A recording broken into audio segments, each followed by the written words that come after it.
Good morning student. आज हम लोग क्लास 10th का जो फोर्थ चैप्टर है क्वाड्रेटिक इक्वेशन उसके बारे में हम लोग पढ़ेंगे। यह एक बहुत ही आसान चैप्टर है और इस चैप्टर को करने के लिए हमारे पास जो है 2-3 फार्मूला है। बस उस फार्मूले को हम लोग याद कर लें, उसको समझ लें और इस चैप्टर को बहुत आसानी से किया जा सकता है। तो आइए सबसे पहले हम लोग समझते हैं कि क्वाड्रेटिक इक्वेशन होता क्या है। देखिए, क्वाड्रेटिक इक्वेशन इस फॉर्म में होगा ax² plus bx plus c equal to 0। मतलब जिस इक्वेशन का डिग्री 2 होगा उसको हम क्वाड्रेटिक इक्वेशन कहेंगे। जैसे एक इक्वेशन हम लोग लिखते हैं 2x³ plus 3x plus 9 equal to 0। यह एक क्वाड्रेटिक इक्वेशन होगा? तो नहीं होगा। क्यों नहीं होगा? क्योंकि इसका डिग्री क्या है? 3 है। अब डिग्री क्या होता है? किसी भी इक्वेशन का जो हाईएस्ट, जिस टर्म का हाईएस्ट एक्सपोनेंट होता है और वो एक्सपोनेंट 2 होता है तो उसको हम क्वाड्रेटिक इक्वेशन कहते हैं। 2 से ज्यादा होगा या 2 से कम होगा? 2 से कम होगा तो लीनियर कहेंगे, 2 से ज्यादा होगा तो क्यूबिक या कुछ और कहेंगे। सिर्फ 2 वाले को ही हम क्वाड्रेटिक इक्वेशन कहेंगे। जिसका डिग्री 2 होगा उसको हम क्वाड्रेटिक इक्वेशन कहेंगे। अब इसमें दो तीन चीज और जानने के लिए है कि क्वाड्रेटिक इक्वेशन में 3 टर्म्स आता है, 3 चीजें आती है कि a क्या होता है, b क्या होता है, c क्या होता है। देखिए, जो x² का जो कोफिशिएंट होगा उसको हम कहेंगे a, जो x² का कोफिशिएंट होगा, और जो x का कोफिशिएंट होगा उसको हम कहेंगे b, और तीसरा जो कांस्टेंट टर्म होगा, कांस्टेंट टर्म, उसको हम कहेंगे c। अब क्या यह सिर्फ x हो सकता है या कुछ और भी हो सकता है? नहीं, x के बदले में कुछ और भी वेरिएबल हो सकता है। y² हो जाए, a² हो जाए, कोई भी वेरिएबल हो, यहां पर y हो जाए, कोई भी वेरिएबल हो, तो जो x² का कोफिशिएंट होगा उसको हम a कहेंगे, x का जो कोफिशिएंट होगा उसे हम b कहेंगे, और जो कांस्टेंट टर्म होगा उसे हम c कहेंगे। अब आइए, यहां पर एक और टर्म्स आता है जिसको हम कहते हैं डिस्क्रिमिनेंट। डिस्क्रिमिनेंट क्या होता है और यह डिस्क्रिमिनेंट हम निकालते कैसे? डिस्क्रिमिनेंट, ये डी को निकालने का तरीका होता है b² माइनस 4ac। इस तरीके से हम डिस्क्रिमिनेंट निकालते हैं। तो आइए हम एक डिस्क्रिमिनेंट निकाल करके देखते हैं। एक इक्वेशन है x² minus 3x minus 10 equal to 0। यह इक्वेशन है क्वाड्रेटिक इक्वेशन, और इसमें हम डिस्क्रिमिनेंट निकालेंगे d। फार्मूला है b² माइनस 4ac। तो b क्या है? यहां पर x का कोफिशिएंट माइनस 3। अच्छा, यहां पर जब भी हम लेंगे कंफ्यूजन होता है कि हम इसमें साइन लें या नहीं। क्वाड्रेटिक इक्वेशन में जब भी हम कोई टर्म्स लेंगे तो विद साइन लेंगे। तो b² minus 3a² minus 4, a क्या है? x² का कोफिशिएंट क्या है? 1 है, तो 1 इंटू c क्या है?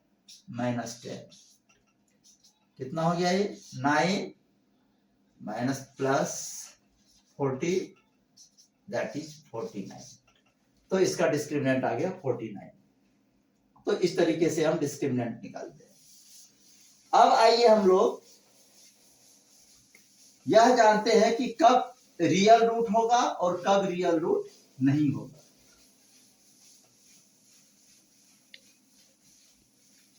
देखिए, जब d का वैल्यू 0 हो, d का वैल्यू 0 हो तो रूट क्या होगा? रियल। और क्या होगा? Real and equal. रूट क्या होगा? रियल होगा और इक्वल होगा, मतलब बराबर रूट आएगा।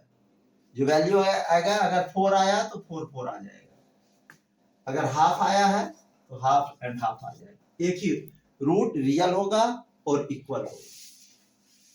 दूसरा, रूट रियल कब होता है?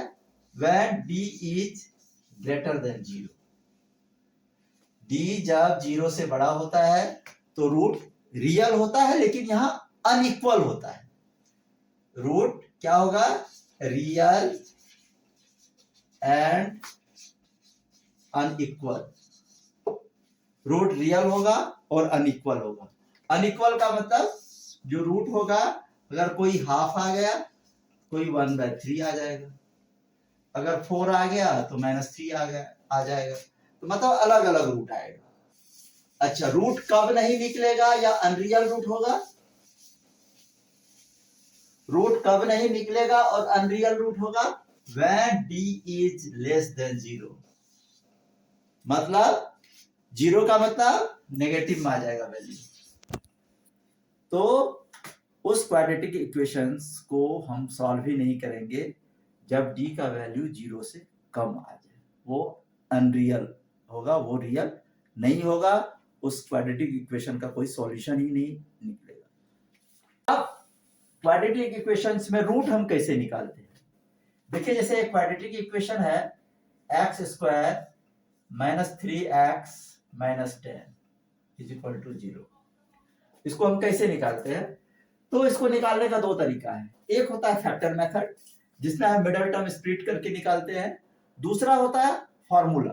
तो आइए पहले हम मिडिल टर्म स्प्लिट करके निकालते हैं। कैसे निकालेंगे मिडिल टर्म स्प्लिट? कैसे करेंगे? x² 10, तो ये आ जाएगा आपका -5x + 2x - 10 = 0। x यहां कॉमन लेंगे तो आ जाएगा x - 5। यहां पर हमने +2 कॉमन ले लिया तो x - 5 = 0। फिर x - 5 x + 2 = 0। x - 5 = 0। x = 0 + 5 और x = 5। दूसरा, x + 2 = 0। x = 0 - 2 और x = -2। इस तरह से x का दो वैल्यू आ गया, 5 -2।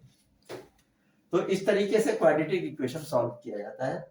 अच्छा, यहां पर जो बच्चों को मैं पढ़ाता हूं, तो यहां पर कुछ बच्चों को ये मिडिल टर्म स्प्लिट करने नहीं आता। इसको हम सीखेंगे कि मिडिल टर्म हम कैसे स्प्लिट करते हैं। मिडिल टर्म को स्प्लिट करना बहुत ही आसान है। घबराने वाली कोई बात नहीं है कि मिडिल टर्म को कैसे स्प्लिट करेंगे। आइए इसको हम देखते हैं कि मिडिल टर्म कैसे स्प्लिट करते हैं। देखिए, ये जो x² का कोफिशिएंट है, x² का कोफिशिएंट और जो कांस्टेंट टर्म है, दोनों को मल्टीप्लाई करते हैं। तो x² का कोफिशिएंट 1 है और कांस्टेंट टर्म क्या है? -10। तो ये आ गया, आपका वैल्यू आ गया -10। अब हम क्या करेंगे? 10 का प्राइम फैक्टर लेंगे। 10 का प्राइम फैक्टर लेंगे, 2 5 जा 10, 5 1 जा, मतलब 2 और 5 आया। तो इसका जो मिडिल टर्म स्प्लिट होगा, 2 और 5 आया, हमको 10 चाहिए, 5 2 जा 10। अब यहां पर लिखेंगे x² - 5x। अच्छा, अब यहां पर यह भी आता है, किसके साथ प्लस किसके साथ माइनस है। अगर इन दोनों को मल्टीप्लाई करने के बाद माइनस आया है तो एक प्लस में आएगा, एक माइनस में आएगा। अब कौन प्लस में आएगा, कौन माइनस में आएगा? तो जो साइन यहां पर है b के साथ, जिस टर्म को हमें स्प्लिट करना है, जो साइन यहां पर है तो ग्रेटर वैल्यू के साथ वो साइन डालेंगे और जो प्लस साइन अब यहां पर डालेंगे, 2x - 10 = 0। अब ये आ जाएगा आपका वैल्यू। इसको सॉल्व कीजिएगा तो आपका -3x आ जाएगा और मल्टीप्लाई कीजिएगा तो 10 आ जाएगा। तो इस तरीके से हम मिडिल टर्म स्प्लिट करते हैं। अब आइए इसी इक्वेशन को हम फार्मूले के तरीके से करते हैं कि उसमें हमें फार्मूला क्या होता है। सबसे पहले हमें इसमें डी निकालना पड़ता है। डी निकालते हैं। डी का फार्मूला होता है b² - 4ac, b है हमारा -3, -3 स्क्वायर -4a -10 9 + 40 दैट इज 49। तो d हमारा आ गया 49, तो d को हम इधर लिख लेते हैं 49, d 49 आ गया। अब इसको हम क्वाड्रेटिक इक्वेशन के फॉर्मूले से, इसको जो फार्मूला है उससे हम इसे सॉल्व करेंगे। फार्मूला क्या होता है रूट निकालने का, x = -b plus minus √d/2a। अच्छा, इक्वेशन को हम दोबारा से लिख लेते हैं। क्या इक्वेशन था हमारा, x² - 3x - 10 = 0। इसको सॉल्व करना है। तो देखिए माइनस, ये तो माइनस डालेंगे, साथ ही साथ यहाँ b का जो वैल्यू डालेंगे विद साइन डालेंगे, -3 प्लस माइनस √d, d कितना निकला था हमारा 49 अपॉन 2 × 1, ये आ जाएगा आपका 3 प्लस माइनस 7 अपॉन 2।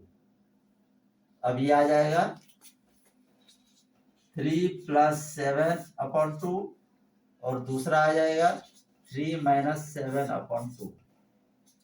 ये आ जाएगा 10 अपॉन 2, ये आ जाएगा -4 अपॉन 2, ये आ जाएगा 5, ये आ जाएगा -2। दो वैल्यू आ गया। तो यह है क्वाड्रेटिक इक्वेशन। अच्छा, क्वाड्रेटिक इक्वेशंस में वर्ड प्रॉब्लम को भी करना बहुत आसान होता है। वर्ड प्रॉब्लम तो खुद ही बोलता है कि हमें ऐसे सॉल्व करो, लेकिन उससे पहले अगर आपका ये वर्ड प्रॉब्लम करने से पहले अगर आपको मिनटम स्प्लिट करना आता है और आपने इस फार्मूले को अच्छी तरह से कर लिया है तो वर्ड प्रॉब्लम भी बहुत आसानी से कर सकते हैं। इसे हम किसी और वीडियो में देखेंगे। आज इतना ही। हमारे आज आप इस वीडियो को ज़्यादा से ज़्यादा शेयर कीजिए, लाइक कीजिए, बेल आइकन को दबाइए ताकि जब भी मैं कोई वीडियो बनाऊं तो आप तक पहुंचे। धन्यवाद।